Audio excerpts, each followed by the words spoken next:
All right. Sorry about that. Sorry about that. I think it was actually on my end. Mr. Matt, could you unmute your thing? Sorry about that. It is truly unfortunate that we had some things running in the browser and in the back end, and it was actually we were having some issues. So sorry about that. We are ready to go now. We'll just catch up where we left off. There's a couple of things before we actually go into the interview. I heard that Akeem Bloomfield is now he found a new home and that he will be a tumbleweed. And apparently he will be joining force with young Christopher Taylor, who did exceptionally well his first Olympics. So he is actually in a good place. I think that's the best move that he could have made. And I also hope that these two young, the future of Jamaica, that they can come together and make us proud. I want something to look forward to next World Championship and next Olympics. It is also said that Nathan Allen is seeking a new home.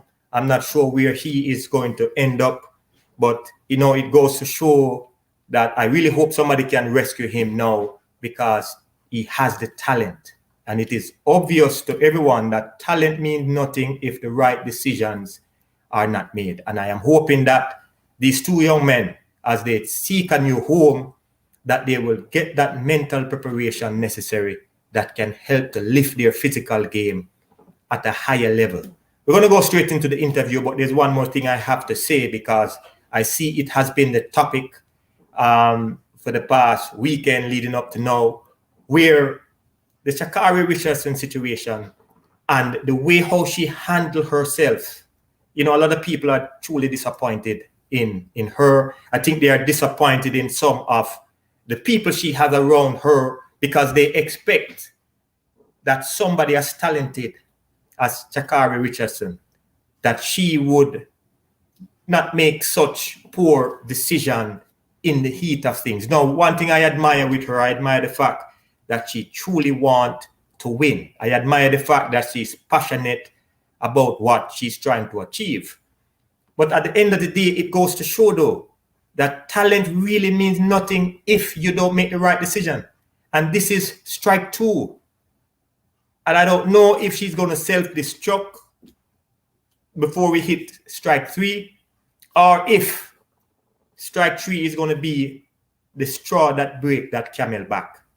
So I am hoping, and this is my advice to our handlers, that you need to get this thing under control, because as talented as she is, she needs to have a protocol in place that can help her to make the best of decision in order for her to bring out that talent. Now, winning is important, but you want to win with style.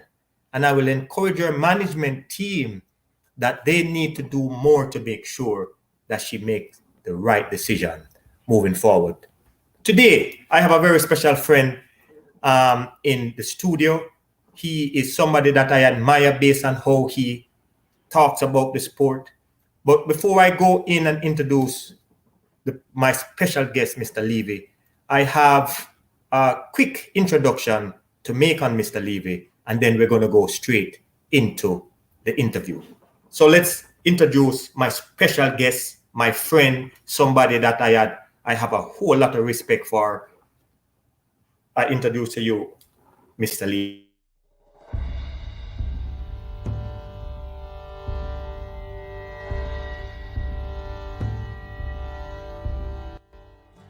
Leighton Levy, an experienced journalist in crime, sports, and entertainment for over 28 years. His area of exceptional speciality is with athletics, with a passion for track and field.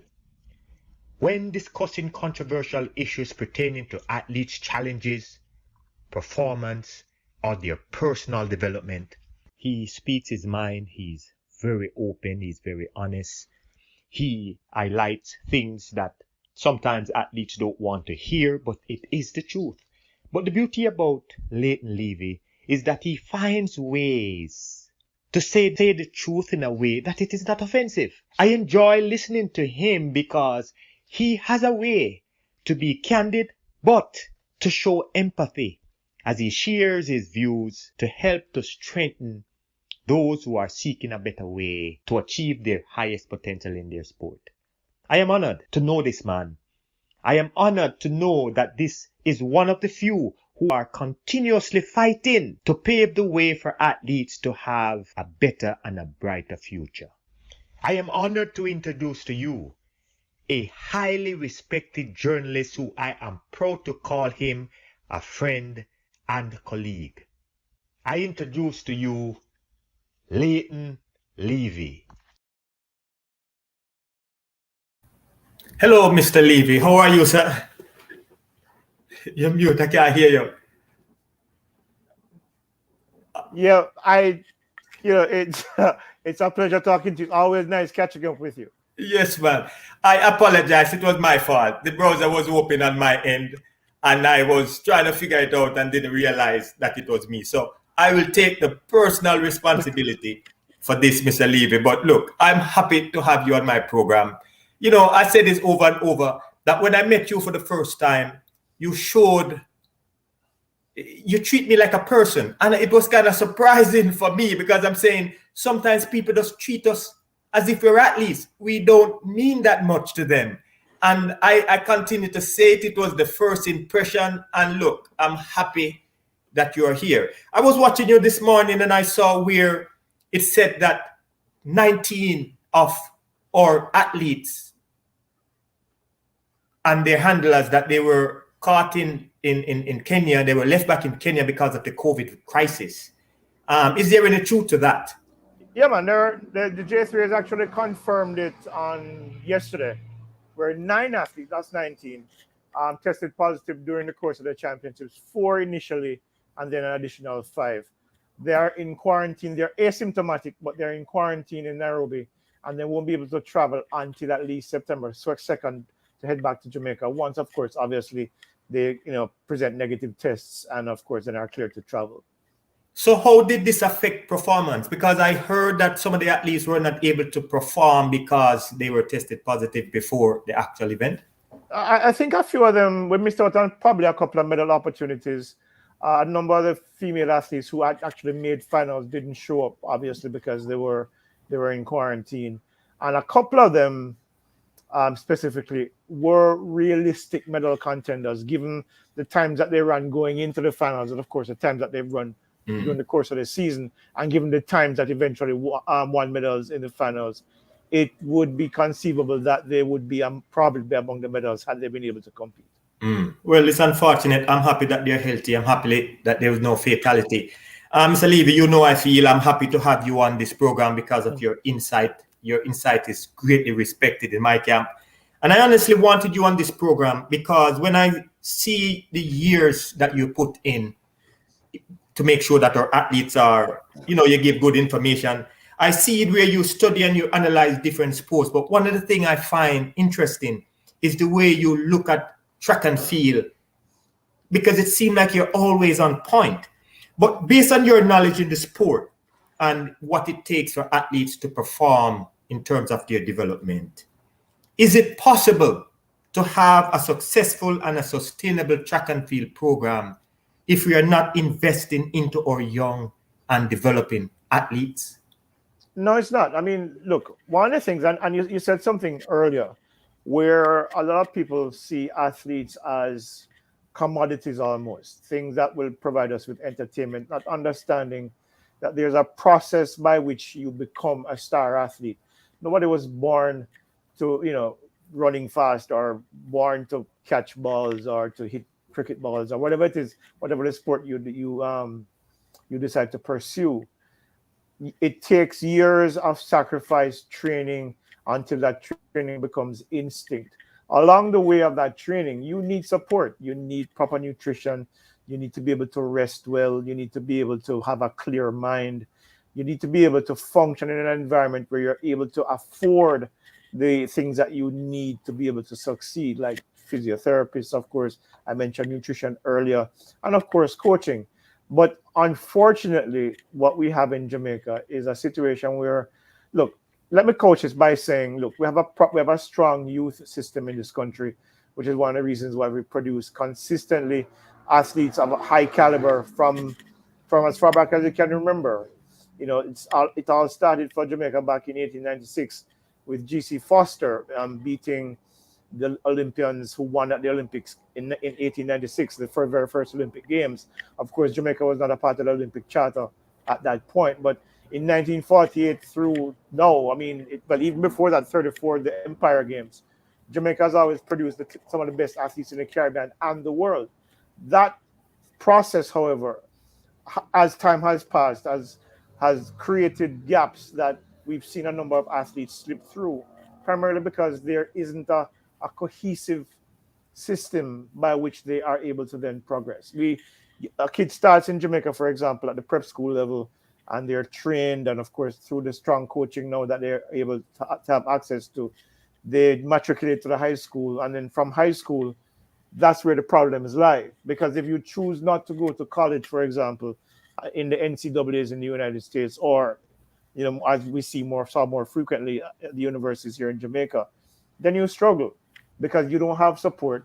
You don't have, especially if you don't have a job, you can't support yourself. You won't be able to support yourself in terms of the nutrition and the things that you need.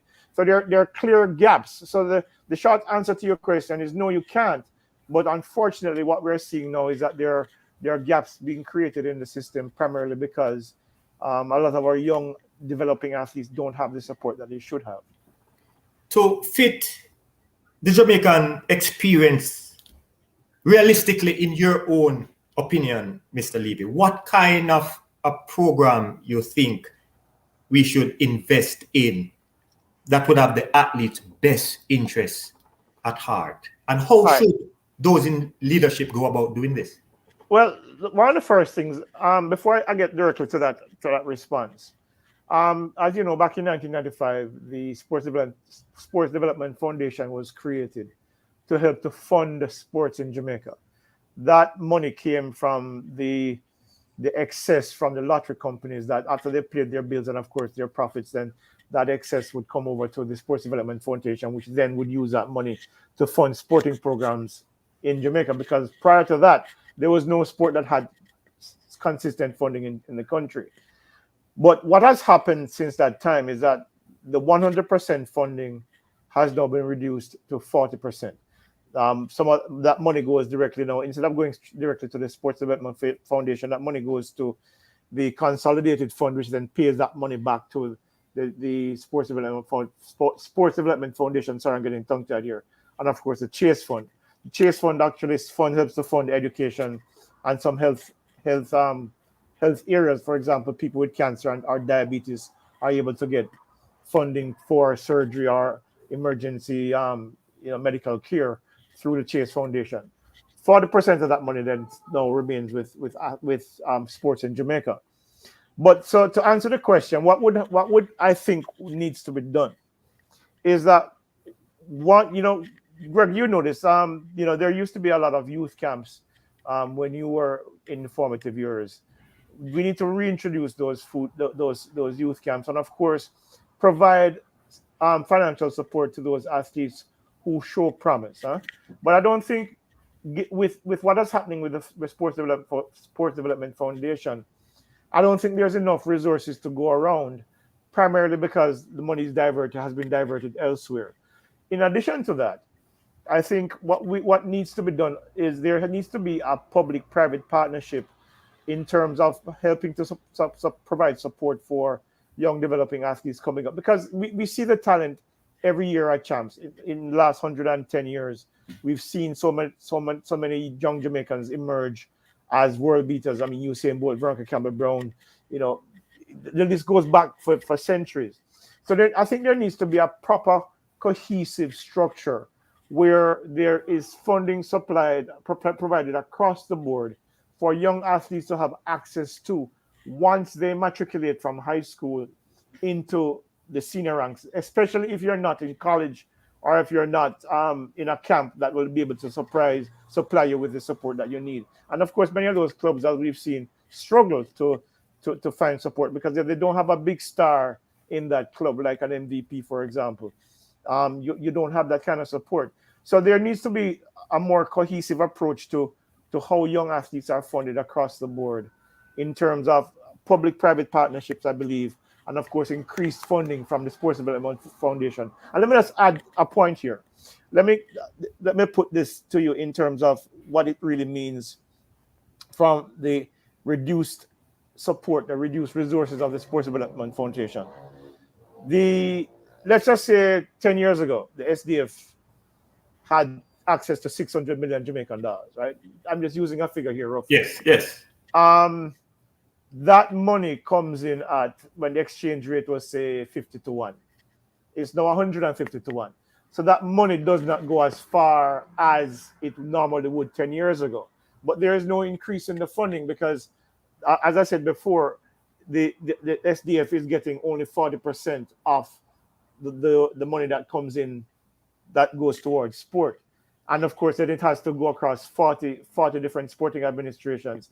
Therefore, there's very little left for the support of individual athletes who might have the potential to then matriculate to the senior level and eventually become senior athletes. You know, it sounds like we have a bigger problem than we actually think, because with the COVID and, you know, a lot of other issues.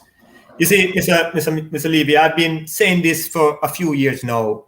And the reason why I'm saying this, because I see the bottom falling out pretty soon.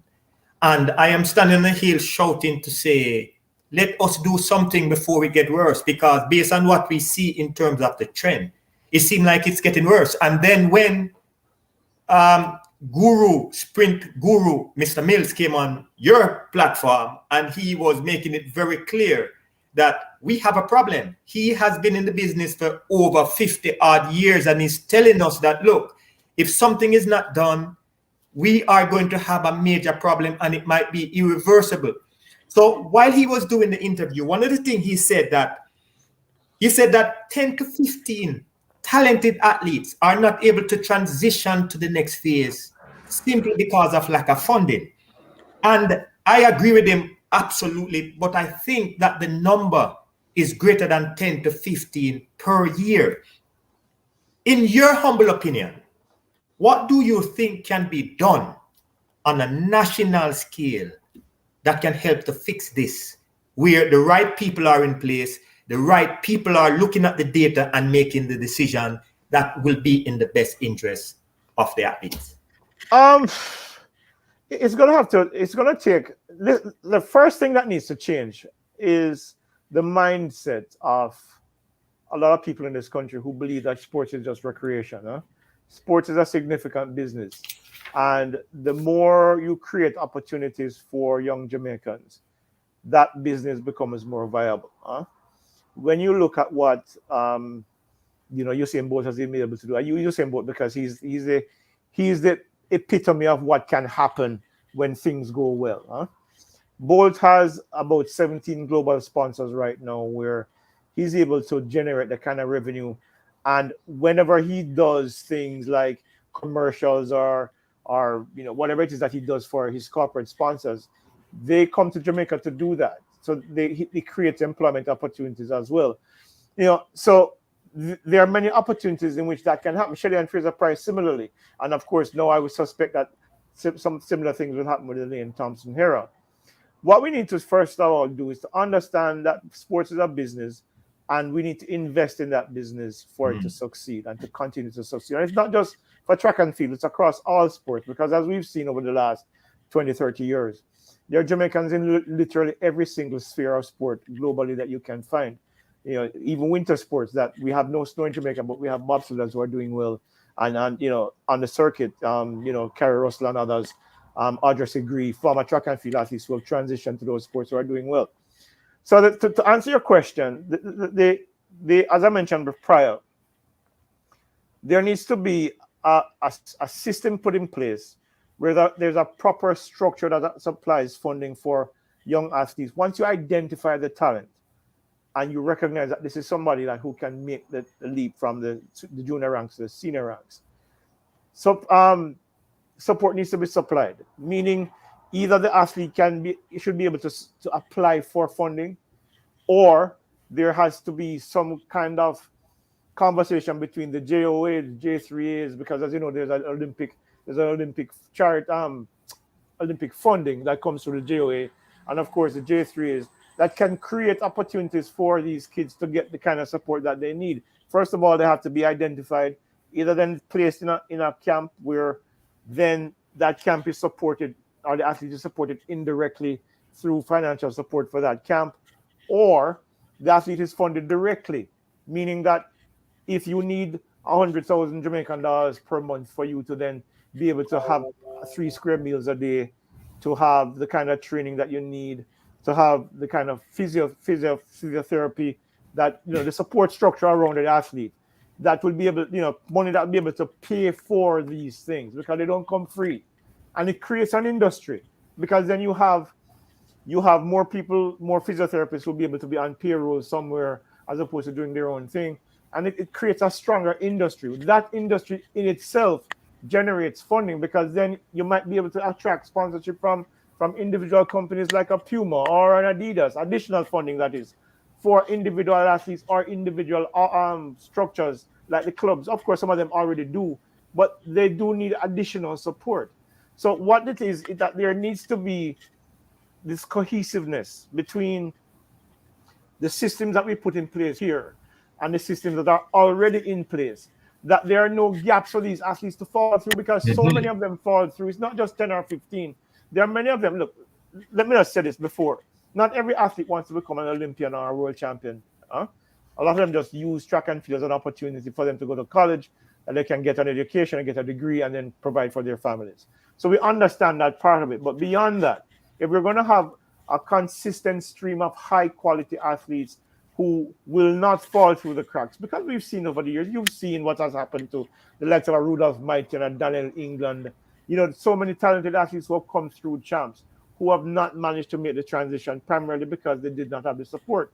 So there needs to be greater cohesiveness between the existing structures now and, of course, a new structure that will enable them to be this complete, comprehensive system where there are no cracks for the athlete to slip through. If an athlete decides, well, they don't want to progress and move forward, then that's fine, up to them. But for those who want to, they should be able to attract the funding and the opportunity to do what they need to do to then, because if they become famous, they become world champions, they attract individual sponsorship. That money is spent here in Jamaica. That money goes towards maybe building houses, creating an industry, a side industry, like we see Nesta Carter with his dialysis center now. That creates jobs and, of course, creates a stronger economy for everyone. So it's not just about the individual athletes succeeding. It's about creating a stronger economy by which the athletes themselves can get the support that they need to then matriculate to that next level. The way you put it in a way that we do need to have a new mindset, because with a new mindset comes vision, and with vision, or without that vision, the athletes will perish. I remember when I used to run, Mr. Levy, I used to do things on behalf of the JOA and the J3A. I remember I used to go to some of their sponsors, meeting, banquets. I was on TV spinning the drum for Supreme Venture, because it was a way to help them to collect revenue through sponsorship. At the time, I just wanted to help my country. So once the request was made, I was quick to jump to the aid. But really and truly, most of the athletes and the people in Jamaica really do not know the purpose of these governing bodies. I'm going to ask you this question based on your experience and knowledge as a journalist. What is the purpose of the JOA and the J3As as a governing body and athletes development? Well, the JOA, let me start with them, since we're just coming out to the Olympics. The JOA is the representative arm of course, the International Olympic Committee, and their part of their mandate is to help the organizations that for those sports that fall under the Olympic Charter, to then develop the athletes, of course, that will eventually go on to compete at the Olympic Games. What has happened over the years is that the JOA largely depends on the Olympic solidarity funding that they get that they then, mete out to the different organizations and, of course, in some instances, to athletes. But to be fair, what has happened in recent times with the new administration is that they've gone above and beyond and tried to find additional sources of revenue. And for that, I have to applaud them for it. We've seen now they launched a recent campaign recently where they're now trying to raise money from the diaspora, trying to raise, I think, £1 million, which will then go towards those organizations that need to provide support for their athletes. The J3s, on the other hand, of course, they're the governing sport for track and field in the country, and they themselves have a similar role, only it's more specific to the sport of track and field. They themselves have been doing a better job, but I think there's still more that they should be able to do. They of course partnered with the government recently to supply monthly stipends to some athletes who are in training who need that support, but it's not nearly enough. The cost of what it is to become an elite athlete, food, housing, training, physios, is more than the J3s are able to afford, primarily because I just think they're not innovative enough in terms of creating new revenue streams, whether through merchandising or otherwise, to help to raise the kind of funding for the athletes that will provide the funding for the athletes that is absolutely required right now. So that, in a nutshell, is what their respective roles are. I think from a J3's perspective, I think there's more that can be done. But so far, what we've seen from the JOA is their greater efforts are being made to improve those revenue streams, which eventually will. I mean, even just we've seen they just allocated a nice tranche to Jamaican Cycling Federation, the JOA, that is. So hopefully, we will in short order we should be able to provide send another athlete to the Olympics who can win a medal since David Weller back in 1980, which is what 40 odd years ago. So I think the JOA is on the right track in terms of its mindset under Christopher Samuda, I think the J3s can take a leaf out of their book and try to do some more in terms of, and it also comes to, as well as, when we're negotiating contracts with the country sponsors, like the Pumas and the Adidas, we should be able, given the leverage that we have with the talent that we have at our disposal, I think we should have a stronger say in the arguments of how much money we demand from these sponsors who spend money supporting our programs, because I think the value that they get from Jamaica is not something that you're getting from not even Great Britain, because we continue to outstrip many countries in Europe who have much larger populations and have much greater levels of funding. We should be able to negotiate from a position of strength to demand more from some of these sponsors that piggyback on our success to get their brands out there. I mean, we've seen what Usain Bolt did with Puma. We've seen what Johan Blake does for Adidas. More, I believe, can be done from the J3's perspective in terms of negotiating those broader contracts for the country. You clearly explained the JOA and the J3 role. I see ISA, since they play a major role. They have all the amateur athletes under their belt, and some of these young athletes perform year after year, and they have done great in terms of promoting champs, and they have done for the school. But in terms of ISA, is there anything ISA can do to help or to contribute to prevent some of these failure in terms of the transition that these athletes are making from high school into the professional level? Because we see now where most of the damage is done, it is done from the transition from high school due to the lack of funding into the professional arena. What can the ISA do to make this transition? What ISA can do, I don't think, is from a financial standpoint. What I think ISA needs to ensure is that, Gregory, that a lot of coaches in this country see champs as a hero and end all of their resumes.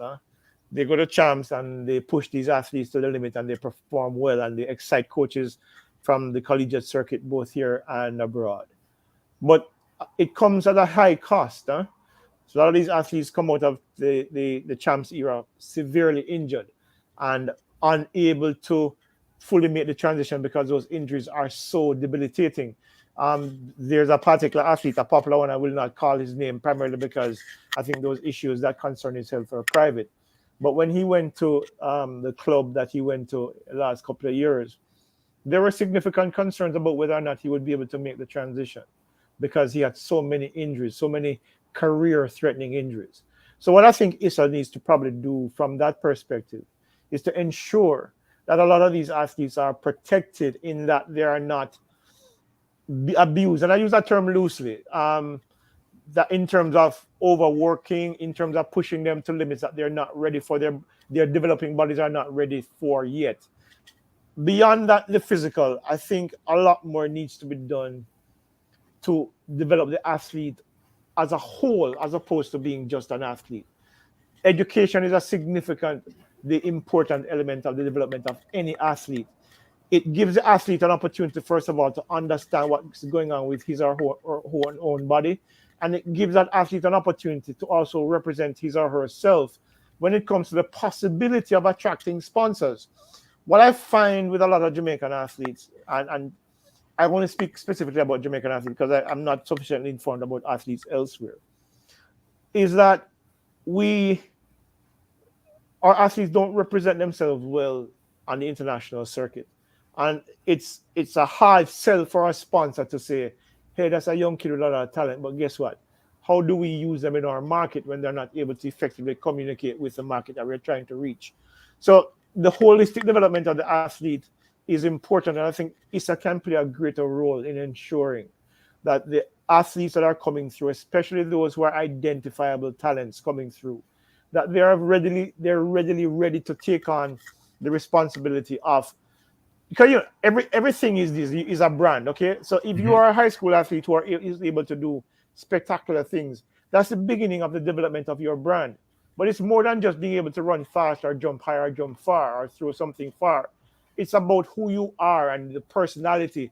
And it's one of the reasons why Usain Bolt became the icon that he was, because he was able to connect with a global audience.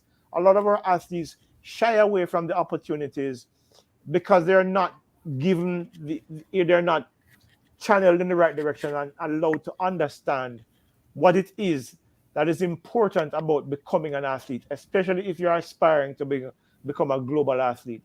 So the holistic development, I think, is something that ISA can do a better job of in terms of getting the athletes prepared.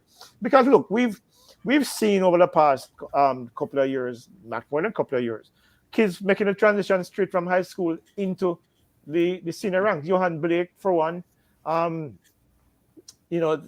Fraser-Price did go to UTEC, but in that interim, she became an Olympic champion while a student. That holistic development that we saw from her is what made her attractive to sponsors. So she attracted people like Nike, obviously. She attracted Grace. She attracted Digicel. And, she recently even signed contracts, even though she's at the back end of her career. That was because of the holistic development of the individual that made them appealing to sponsors, both local and globally. So I think, instead of allowing schools to just use the athletes, which I'm serious here, to use the athletes to win champs, we need to ensure, and I say ISA needs to ensure that these athletes are more than just tools for our trade to attract business to, whether to champs or whatever it is, but to ensure that when they leave high school, they're able to, first of all, understand the business of what it is that they're trying to do, one, to be able to communicate effectively across all platforms, and three, of course, to perform well on the track. So, I think that's where ISA needs to hold their principals more accountable for how those athletes transition from high school into the senior ranks. Well, Mr. Levy, we are going to take this information and we're going to pass it along so every Jamaican can have access to what you're saying. Because as I said before, I like your mind, I see what you're doing, and we are fighting to make sure that the young athletes who are not able to transition, that they have a fair shot at becoming a star so they can help their country and themselves and their family. I was blessed because I got a scholarship to go overseas. And I am not saying that scholarship should be given to every Jamaican, because I believe that some Jamaicans do extremely well developing their talent in Jamaica. The history is very clear on that. Usain Bolt, Shelley Fraser, Elaine, and we can keep going on and on. Johan, Warren, there are so many of them in the last 15 years. There's so many. A lot of the success. But what we're talking about is funding, because we are saying that since funding is not available to everyone, especially at the crucial stage from amateur into the professional level. And since, for me, if funding was available, whether it was from the governing bodies or from private sector, I would accept those fundings. But we also see where, because the athletes are struggling to make the transition because of lack of funding, that sometimes overseas universities might be the best option for some of them. What are your views on athletes going overseas to further develop their talents? I'm 100% behind it. Look, there's a balance between, as you mentioned, of course, Shelley Fraser Price, Sharon Simpson, Asafa Paul, all of those people stayed here in Jamaica and found success. But what a lot of people overlooked is that for the most part, people like Sharon Simpson, people like Shelley Fraser Price use the opportunity of going to the University of Technology and getting degrees. So they have that holistic development, as I mentioned before. So even if anything happened to them, because as you know, sport is very fickle. All it takes is one injury and your career is over. So for me, the opportunities that are presented by the NCAAs is very important to the development of the athletes, especially those who might think that they want to pursue a career as an athlete. Because here's the thing, and it goes back again to what I was talking about Issa earlier, because without the proper grades, you're not going to be able to get into a proper US university that be able to afford you the kind of education that makes you a more complete individual. So once you get those grades and you have that consistency in terms of your academic development, of course the universities in the United States are going to be very important. They've always been. If you look at the athletes who have done well for Jamaica over the years, Donald Quarry, Juliet Cuthbert, Merlin Otti, Sandy Richards, you name, the list is as long as my arm. They use the US college system to not only progress physically in terms of their athletic talents, but also to develop as professionals. Look at Trisha K. Smith, who's a doctor now, and I think she recently moved to Texas, who's done so well, the world champion in 2015. When she was going to Manning's, I'm sure that if she had followed the traditional idea of staying in Jamaica at the time when it became popular, she would have probably gone on and stayed here and maybe not made it. But she went to college, she got proper coaching where she went, and of course went on to become a world champion, and of course now is successful as a doctor. The US collegiate system provides further opportunities for Jamaican athletes and Caribbean athletes on a whole to not just become better athletes, but to become better individuals. People who can contribute to their respective environments, whether they come back home or even if they don't come back home, they do send back money to their relatives, and their family who to help with their own finances, and that money actually plays a part in the building of the Jamaican economy. So absolutely, the US college system is necessary for the continued success of Jamaica's track and field. You see, the reason I asked you that question, Mr. Levy, because one can take the viewpoint to say that the collegiate system is destroying the athletes. But it comes back down to funding, because if there is a better option available, then the athlete should take the best option available to them. And I know that sometimes people look at the collegiate system as a negative, but when I look at the system, I see that athletes who would have otherwise been neglected getting that opportunity to develop that talent. No, without additional cost as well, because then the college funds the college funds for the athlete, so the athlete is able to get meals, and especially now with the new ruling from on the U.S. courts on the NCAA system, they'll be able to earn, which is key, because if you don't have the money, you can't do the things that you need to do to become an elite athlete. So it's essential that you use that medium. That's a conduit to so many great things. You yourself is a living example of how great that can be. You I, know, I wish I could. I wish I could go back in the collegiate system and run and try to make some more money. But it's obvious, Mr. Levy, that the athletes, the young ones, they cannot support themselves, and I consider that group a vulnerable population. And the reason why I consider them a vulnerable population, because that group, I was a part of that group. They are easily manipulated and they can be easily exploited.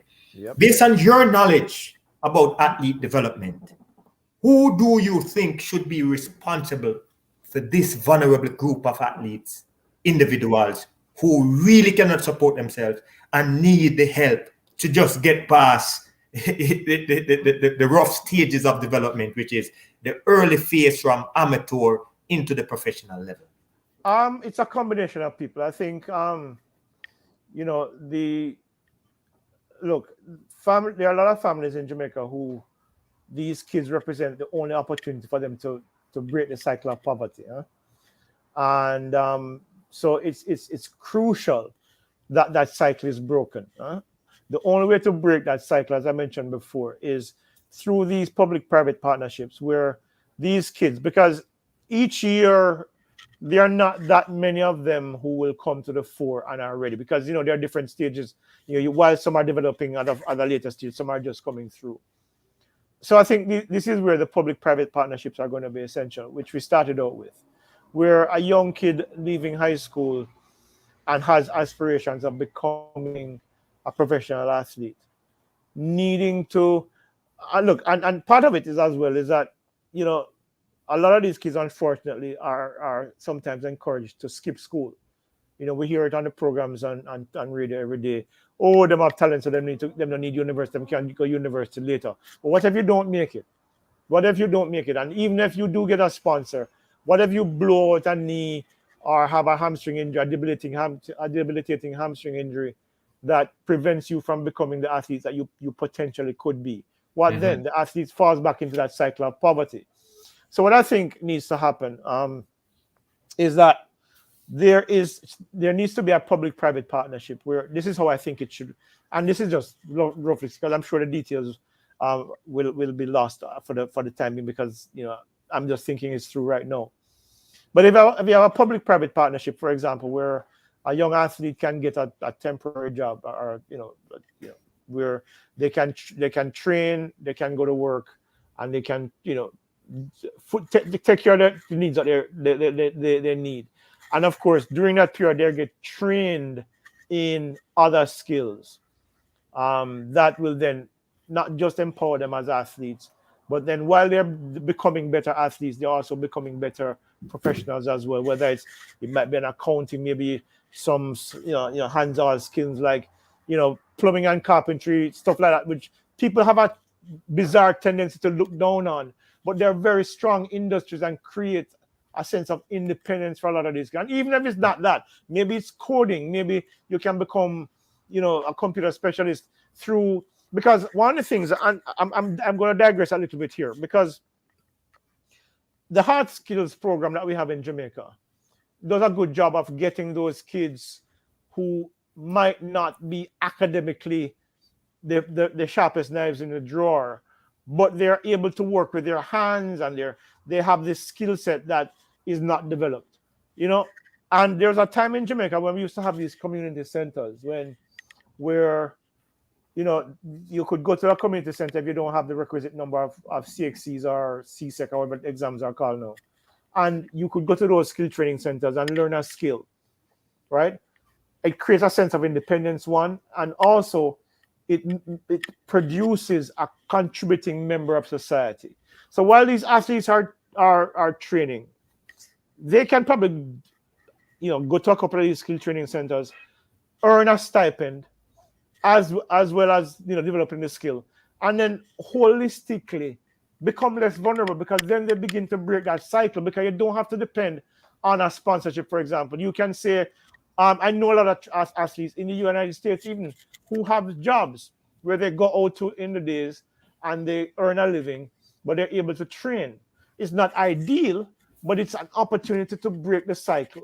So the public-private partnerships, I think, providing some resources from private sector and of course public sector to then create these platforms by which these kids can then learn a skill while earning and then be able to train. That way, there's no over dependence on one entity or the other to provide the support for these athletes. So if you have these public-private partnerships, a kid could get up, for example, at 8 o'clock, 6 o'clock in the morning, train until 9, take an opportunity, rest, take on a part-time job at say 11 to, or maybe say midday to about 4 o'clock, leave to training, and then get a good night's sleep. And at the same time, you're earning enough to be able to then, fend for themselves. Huh? So the frustration levels of frustration is not there, where you're not worried about how you're going to get a meal the next day. Because one of the things that we often hear is that athletes, you mustn't depend on supplements because you should be able to get your nutrients from meals. But how many people can afford 3 square meals a day? You know what it is, Greg. It's hard when you're coming up through high school.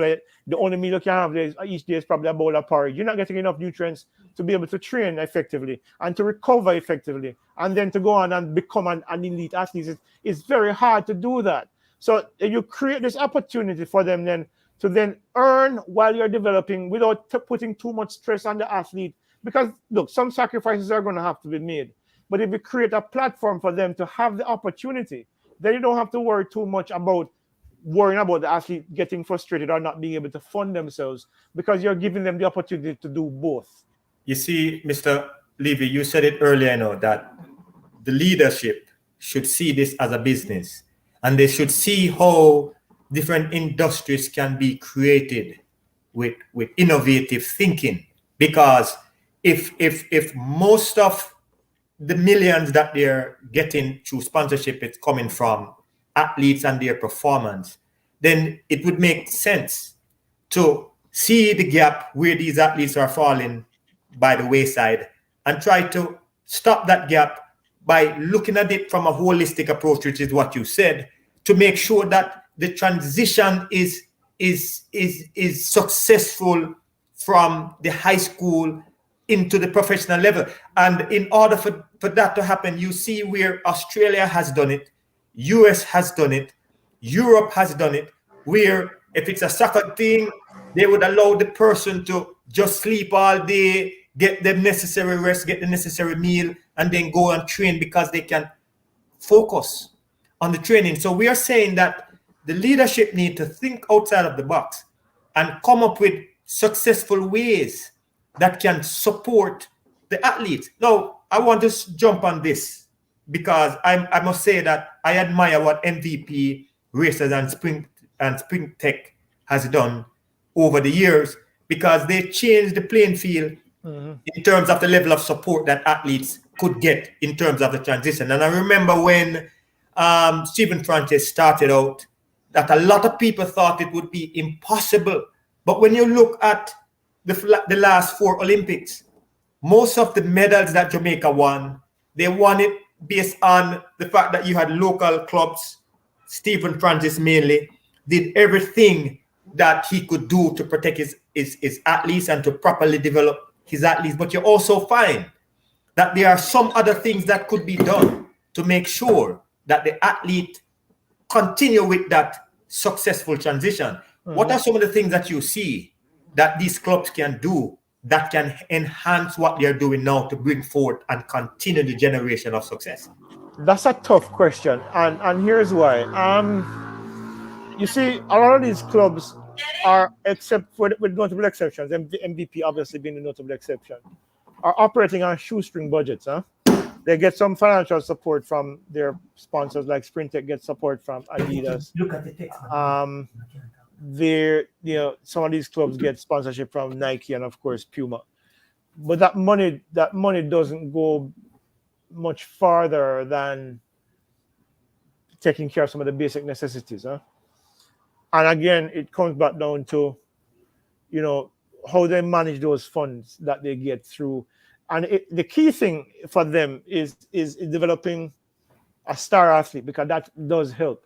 Because that percentage of money that they get from that star athlete is one of the reasons why MVP had done so well over the years. Remember, there was a time when they had Bridget Foster Hilton, Asafa Powell, Sharon Simpson, Michael Fritt, and they had all of these stars who were bringing in sponsorship dollars that allowed them to be able to provide for some of the athletes who were not so blessed with sponsors who they were developing.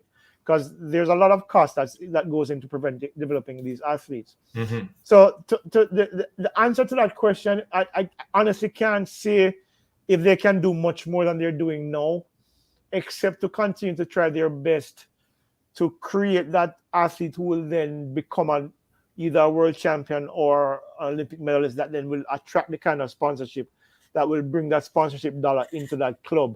Because it's kind of like football, huh? You remember back in the 1990s, Bibi Gardner went on from Harborview to God, I can't remember the name of the club now. But in England, where they paid £1 million for him, huh? That money Harborview used to build a facility to start a proper youth program. Well, not to start, but to certainly enhance their youth program. And now they're bringing out players on a more consistent level. That's a similar model, I think, can be adopted by some of the track and field clubs. The only difference is that the money goes in, but the athlete stays. So, they probably have to find creative ways. I know, for example, Sprint Tech has a significantly hard time of finding some of these athletes because they had some talented athletes, but then injury and, of course, in the case of some of your athletes, not COVID, Chick V and Zika threw some of their athletes out of their stride and literally robbed that club of the opportunities to get those athletes sponsored at a higher level that money could have come into that club. So it's hard for the clubs right now, but I think the most logical way, I think, is to find, if they can, an athlete who will be able to help them attract some of that sponsorship dollar and help them to build out their programs properly and provide the support for those other athletes who might not be able to. You see, here's why it's concerning to me, Mr. Levy, because in the interview with Mr. Mills, he said that 99% of the athletes who transition successfully, that they receive funding, whether from the club or they have a rich family member, but they receive funding. So it is saying that that the other percentage that don't have funding or access to funding, even though they may display tremendous talent, that those athletes may fall by the wayside. And this is why you're making some suggestions. But what can be done to save those talented ones who are not a part of the club because of whatever reason it is? They might be from the country and they weren't recruited. But what can be done to fix the problem? That's a long-term solution, because the challenge, especially when it comes to track and field, is that track and field has fallen down the pecking order in global sports over the last 2 decades or so, where it's not as easy to attract those sponsorship dollars, whether locally or internationally. I mean, there was a time when track and field was in the top 5 or top 10 sports in the world. It's not anymore. It's more like in the top 25 or 30 now. So a global sponsor will find it challenging to say, okay, how am I going to spend my dollars? Do I spend it on a football player or do I spend it on a track and field athlete? So that's the first problem there. The fact that the sport has fallen down the pecking order, primarily because of the negative news that has impacted the sport over the years in terms of doping and, of course, other kind of corruption scandals that have rocked the sport over the past 2 decades, especially in recent times. We saw, of course, the previous president of World Athletics, just came out of a corruption scandal where he was sentenced to 5 years in prison and other things like that.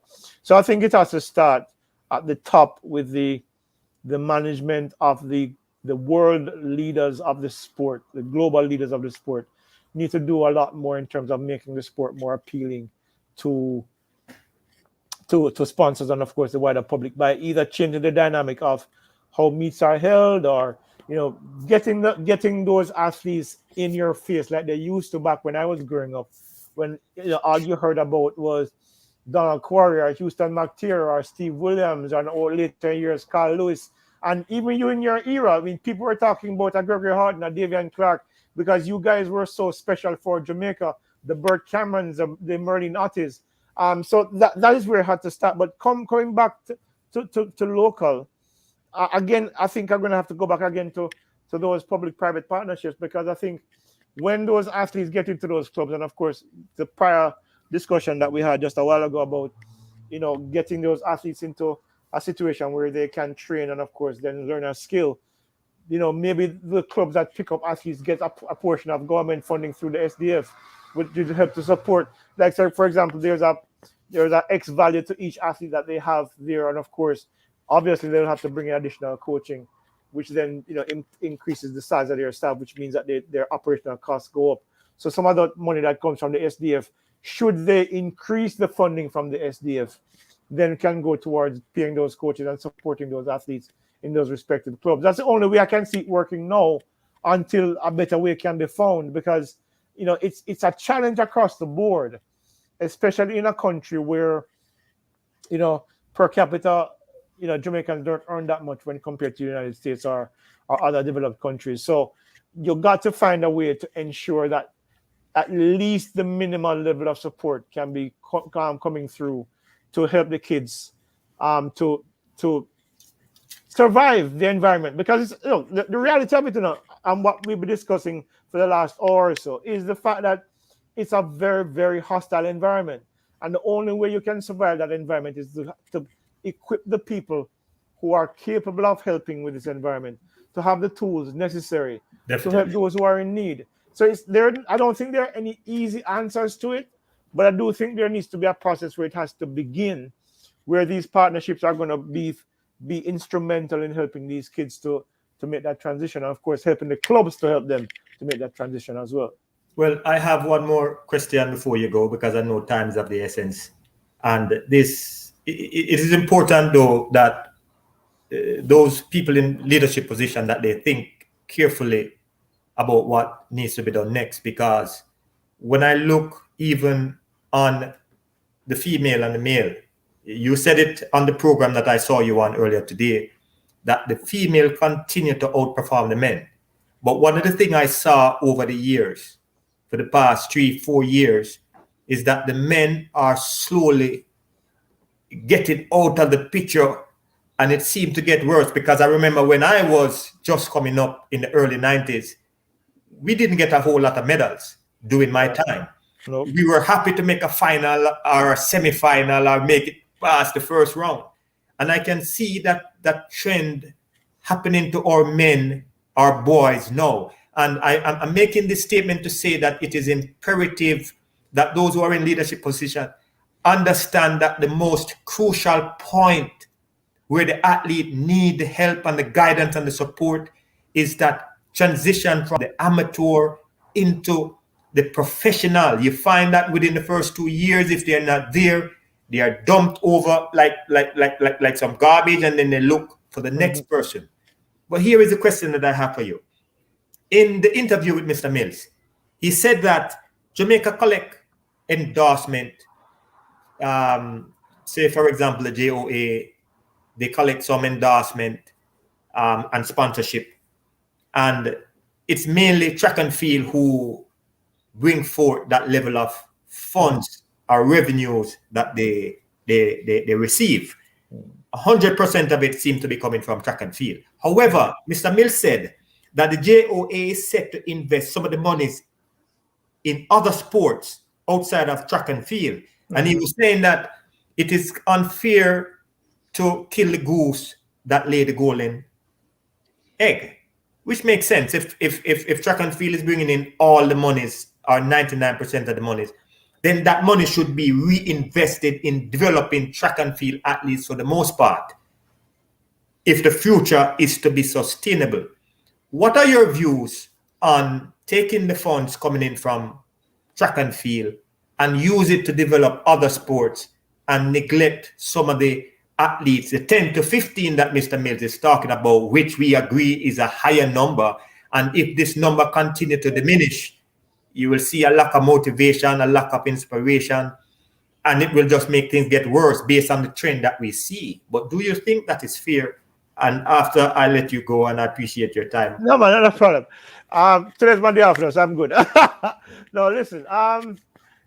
To an extent, I agree with Glenn, but at the same time, I'm going to disagree with him for the most part because I think track and field is not the only sport that Jamaicans excel at. And just like Champs brings in the bulk of the money for ISA, and then they use that for other sports as well, including football.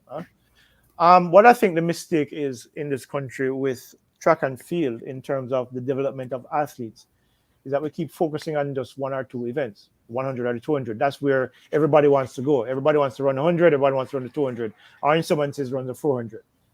But what we've seen over the last 8 years or so is that outside of Usain Bolt, Omar McLeod and now Hansi Parchment are the only other two gold medalist areas that we won, of course, and of course Tajay Gale, with the long jump, who have won gold medals for Jamaica at the elite level, either the Olympics or World Championships. I think this overemphasizing the focus on the 100 and 200 is actually hurting us. At the Olympics in Tokyo, of the 6 medals in the sprint hurdles, Jamaica won 3. Think about that. Jamaica won 3 of the 6 sprint medals, the head medals in the sprint hurdles. We are developing talents in other areas, but I think too much focus is being placed on the 100 and 200 because there are other areas in which we can develop gold medal winning athletes. The hurdles is one of them. We saw Frederick Dacres just a few years ago in 2019 become a silver medalist in the discus at the World Championships in Doha. We've seen since James Beckford, Tajay Gale probably is been our best long jumper, winning the gold medal in a ridiculous 8.69 at the World Championships in Doha. Right, this year Jamaica had 5 men jumping over 8 meters. I think we need to divest our interest in the 100 and 200. I know they're the most popular events, yes, and it probably attracts the most money. But if in terms of Olympic medals, which then gives us the opportunity to a greater leverage to negotiate for sponsorship dollar. Imagine if we had more medalists from other disciplines other than the 100 and the 200. So while I agree with Glenn that, yeah, maybe, it might be a little bit unfair to spend a lot of the track and field dollars on other sports, developing other sports, maybe we also need to look at the fact that, look, in the last era since 2004 to 2017, Jamaica produced 6 of the 10 fastest men in history for a country of 2.8 million people. That's an aberration, because when you look at it, for example, and you raised the point earlier, men don't do as well as the women. I think research has to be done as to why that is. But if you look at it, between 1948 and 1980, Jamaica won 12 medals at the Olympic Games. Okay, no woman. The first woman to win an Olympic medal for Jamaica was Merlin Nottie in 1980. Okay, between 1980 and these Olympic Games, Jamaica's women have won 47 medals. Okay, the men have only won 28. Okay, so you look at it and we focus a lot on what the men do, but we also have to focus as well as what the women do, because look at where the women have won medals. Sprint hurdles. Megan Tapper just became the first woman to win an Olympic medal in the sprint hurdles. Millian Walker, Dion Hemmings. You rise the disciplines, 400-meter hurdles. We look at Lorraine Graham, 400 meters. You look at, and even look at Winthrop Graham for the 400-meter hurdles. We have fooled ourselves into thinking that we're only 100 and 200-meter sprinters. Donald Quarry, yes, but if you look at it, Lennox Miller Herb McKinley won the silver medal in 48 in 100 behind Linda Remigino. But then the next medal came in 1968. That's 20 years later with Lennox Miller. And then 72, he ran bronze. And then 76 with Donald Quarry. Okay? You follow the trend? Mm-hmm, and then from 76, the next Olympic gold medal from the sprints in Jamaica came where? 2008 with Usain Bolt. Okay? We are not the 100 meters and 200 meter sprinters that we think we are. We are occasionally successful at it, but we are more consistent in other disciplines as well. If we broaden our scope, I think it gives a better opportunity for us to develop talent, because a lot of these kids who probably want to run 100 and the 200, perhaps are better 400 meter runners, are better hurdlers, but we never gave them the opportunity because we kept telling them, yeah, run the 100 or the 200. So while Glenn might feel like there's more needs to be spent on track and field, maybe we need to diversify our talents a little bit more and give ourselves greater opportunities to win medals at the global level. And then we wouldn't have much of the problem that we think we have now in terms of the talent that we're losing, because maybe some of those talents are not in the disciplines that they should be. You can't, as my grandmother used to say, you can't put all the eggs in one basket. We have been prone to putting all our eggs in the 100 and 200 meter basket, when probably we should be spreading them out a little bit more. Had we done that, probably would have found greater success. Well, since it seemed like you want to spend some more time with me, and I was gonna let you go, I was gonna let you off the hook. But because of what you said, the idea popped in, and I'll give you one more question for the road. I do agree with what you're saying. I know that even with the 100 and the 200 is a very technical event, and it requires a whole lot of time. One of the things Mr. Mills is saying is that because it's so technical, they are not able to spend adequate time with a large group in that field. He didn't fully say that, but I understand what he was saying when he said that they could not spend adequate time with each person. And I've heard Stephen Francis say the same thing, that even though he tried to balance the time, it's still pretty hard. And because of that, Mr. Levy, we are ignoring the other areas. And this is why those who are in leadership must sit down and think about how are we going to get the most out of these types of investment. Yeah. So if you had to say something to the JOA, the J3A, and ISA, and all those other governing bodies that can help to develop the athletes, what would your final thought be for them? Sit down around a table, formulate a plan, a proper plan, a feasible plan that makes sense, a plan that is inclusive of more than just one set of athletes, a plan that has a pathway to proper funding, and then roll that plan out over a 5 to 10 year period, right? As you identify greater sources of funding, then that funding can come in and then make that plan even more viable as well. But you can't what has happened to date has worked well for us to this point, but the world is evolving and we need to evolve with it. We need to look. You don't have to fix. You don't fix what's broken. What you fix is what needs to be done to enhance what we already have. So instead of depending on what we're already doing and thinking that we can continue to exist along that similar pathway, we have to take into consideration that things are changing around us every day, and we have to change with it, because one thing is constant in this life, and I know it and I know it. One thing is constant in this life is change. Yeah. And if we don't change, we will perish eventually, because what used to work 15, 20 years ago is not necessarily going to work today, and for many reasons. Interest, because, for example, we potentially have lost a lot of track and field athletes to other interests or to other sports or to just other pursuits, because one of the things that we tend to overlook, and I mentioned it earlier, is that not every child wants to become an Olympian or a world champion. For some of them, it's an opportunity for them to break the cycle of poverty in their families. And if that is the case, we need to give all of those different areas the opportunity to accomplish those goals, whether it's to go to the Olympics and become a world record holder, or just to simply get a degree and get a job and break the cycle of poverty in your family that your family has endured for generations. Whatever those goals are, we should be able and agile enough to be able to fulfill those needs as they come along. Thank you very much, Mr. Levy. I'm one of those athletes that you're talking about. I was just looking for a better way, and track and field was it. Yeah. And even though I wasn't getting adequate funding, I felt it was acceptable to go overseas for funding. And I am now able to give back to my country in different ways. I really appreciate you coming on this platform. I hope this is the first of many.